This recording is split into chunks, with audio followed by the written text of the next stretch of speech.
We are back. And of course, this segment is sponsored by Des of My Destination, Mexico's #1 relocation expert, offering DIY to VIP packages. Find out more at mydestination.com. Now, if you ever dream of packing your bags and moving to Mexico and starting a whole new chapter of life, today's show's for you. Yes, it is. We are joined by a very special guest. Yes, by the power of technology, thank God.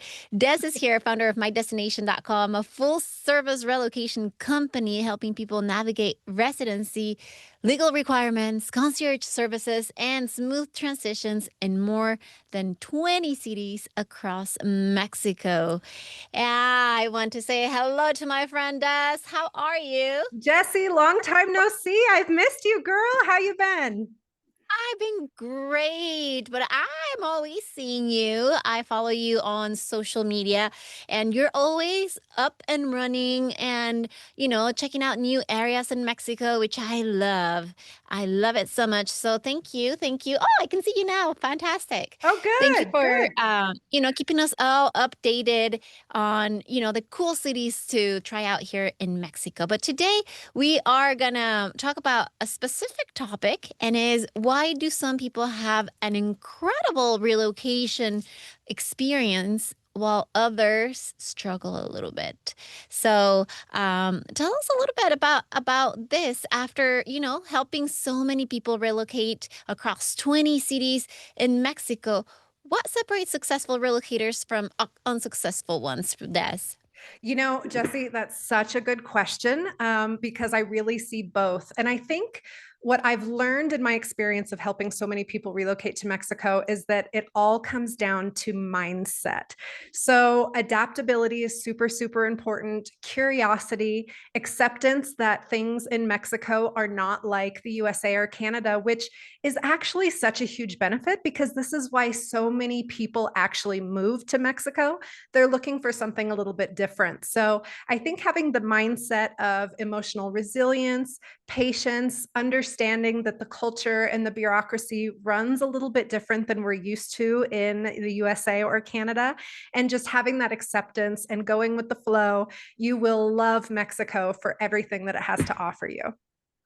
Right. And so I'm guessing this is, what happiest clients have in common, just having that attitude of, it's going to be great. The optimistic view of it all, right? Exactly. And gratitude. Gratitude, I think, is the number one thing I've seen people be most successful with because, like with the I&M office, for example, if you go in entitled and grumpy and not grateful for the opportunity to be given the privilege of Mexican residency, you can actually be denied based on your personality.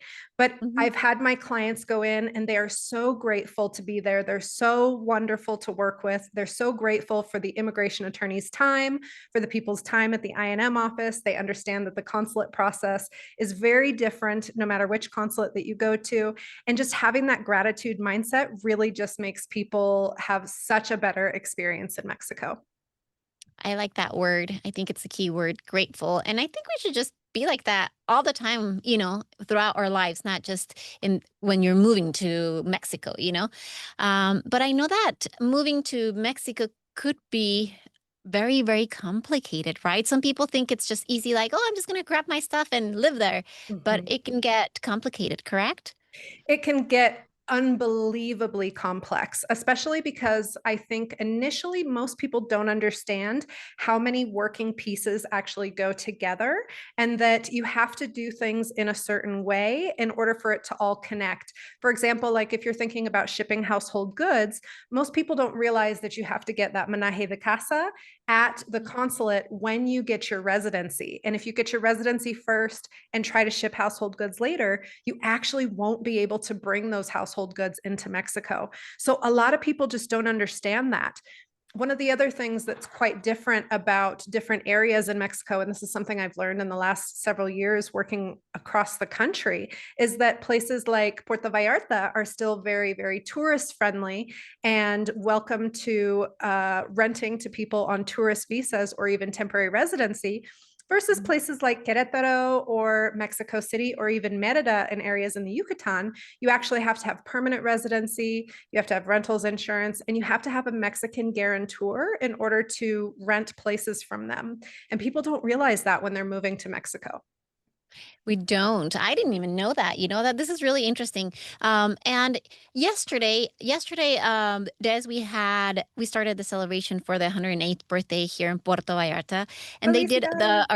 yay, and we did archives of and memory presentation, and so they did this little video, and they showed how it was 108, years ago or whatever, which was really nice. But it made me think, huh, things change all the time. So, in your perspective, how has Mexico changed since you started this business? Oh man, Jesse, it's changed drastically. So first of all, I was in Vallarta for the 100th year anniversary.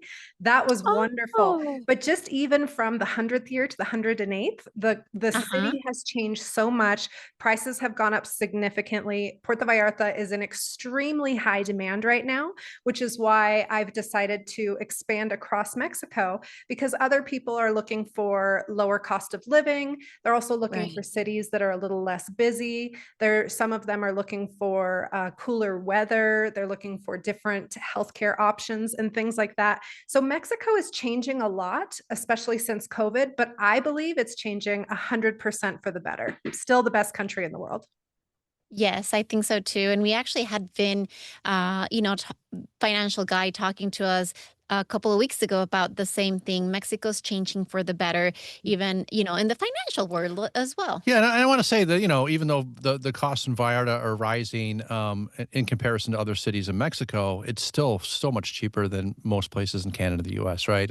Keep it in Agree. perspective there, right? So, Absolutely. A thousand but percent. Yeah. yeah, it does. I want to say you've been a great resource for me as I've referred some clients over to you, some of my real estate clients, and I got more to come. And just the expression of relief that people get when I tell them that I have you as this resource is invaluable.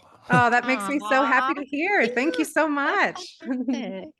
And well, tell us what have you learned, from helping all of these people and uh I'm sure there's always something new for you, even that you're an expert. Yeah, wonderful Mexico. It's known for its inconsistencies across the country and even across the consulates in the US and Canada. So what I've learned is that I always need to be 10 steps ahead of Mhm, Mexico's ever-changing bureaucratic system. And mhm. some of the ways that I do that is staying incredibly informed on the newest laws, the newest regulations, the newest information that's being released, and of course, connecting with my network across the entire country and just making sure that I'm working with extremely credible people, extremely informed professionals that can truly help my clients be able to relocate to Mexico the easy way. And I would say one other thing that I've really, really learned is that every single family's relocation process is different from the last. And this is because everyone has such significant different needs, whether it be healthcare, retirement, families with kids, bringing pets, all sorts of different things. Even the residency strategies are different for each person. So it's really important to make sure that you're informed, you have a plan, and you have a strategy for what works best for you and your family so that you're not paying costly mistakes in the future.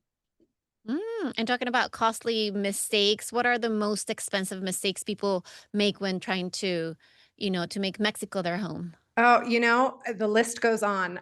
Going back to that menaje de casa needed for shipping household goods, that's an extremely expensive mistake if not handled properly and done at the same time as residency. And then that brings me up to the residency. Most people just assume, because Mexico is such a laid back, easygoing country overall, that they're automatically going to qualify for residency, whether or not they actually have the funds in liquid or in investments seasoned in their accounts for a full 12 months. And if they're not strategizing properly, not only are they going to be paying more money, potentially in flights to and from the US or Canada to get to those consulates or to do like the visa runs, which are no longer recommended in Mexico, but they're also paying in time. And not everybody has that time and money to make those types of Right. mistakes. So the list goes on if you're not properly prepared and guided by a true professional who knows what they're doing. Let me translate a little bit of what Des just said, and I'll be a little bit less politically correct about it. Sell your crap and buy your stuff here. How about that? You know, such a good point. But here's something a lot of people don't realize. There are certain things in Mexico that are actually more expensive in the USA. And this is where I think people learn the best, and this is where that mindset and that adaptability comes into play. When you come to Mexico, learn to live and adapt to the culture and the way things go here, and shop at the mom and pop markets, the fruterias, the carnicerias. If you shop at Costco, if you shop at Walmart, you're going to pay more because those items are imported from the USA. And people don't realize that. They expect Costco to be cheaper too. And it's like, no, you got to go to the fruteria from the little abuela in the corner if you want to actually save some money. So big And lesson it's people learn. funner, and it's a cultural lesson. So if you haven't tried it, do try it. Des, I love talking to you. You always bring little points here and there that I think a lot of people don't think of. So I think people really benefit a lot from your information. And if you're out there in Canada, in the US, in a different country, and you're thinking about making Mexico your home, you know, think of Des from mydestination.com, destination with a Z. Where else can our listeners find you and connect with your team and learn more about My Destination, Des? Yeah, great question. So you can always catch me on CPS News with Brent and Jesse. I love to make occasional appearances on there. I was actually just recently in your other station in La Paz, Yeah. recording from there. So a lot of people don't know that you guys are also in Baja. So that's really, really cool. And then of course you can follow me on all social media at My Destination, and just make sure you use that destination with a Z. And yeah, just Google me. You can find me everywhere. Yes, she's easy to find. And And how you've about got a lot of free resources too. I mean, take advantage of it, you know? yes? Yeah. Yeah, How about absolutely. how was your trip to La Paz? Tell me a little bit about it real quick. It was wonderful. I absolutely love Baja California Sur. It's so beautiful. It's so different than Puerto Vallarta.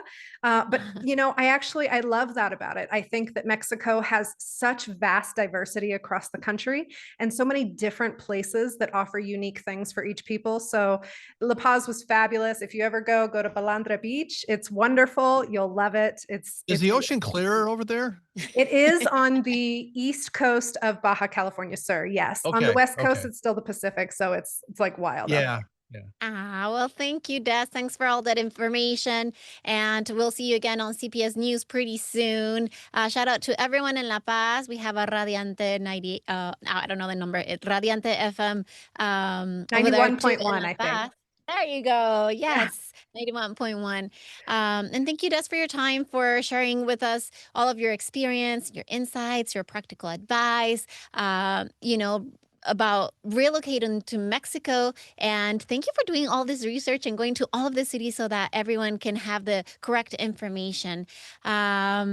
If you need to relocate, if it's in your mind, make sure you get in touch with us. She knows her stuff, and it will make this move so smoothly. So there you have it. If you want to learn more about residency, relocation services, concierge support, or explore your options in one of the many cities she has, talked about or visited, go to My Destination. Remember, destination with a Z. And with that, I have to say goodbye, Des. And we're going to Adios. go. Adios. We're going to go on a quick commercial break. We'll catch you on the flip side. Yes, we Okay. will. Hasta pronto, And amigas. hasta pronto. And if you're thinking of upgrading your home or starting a new project, Ceramicas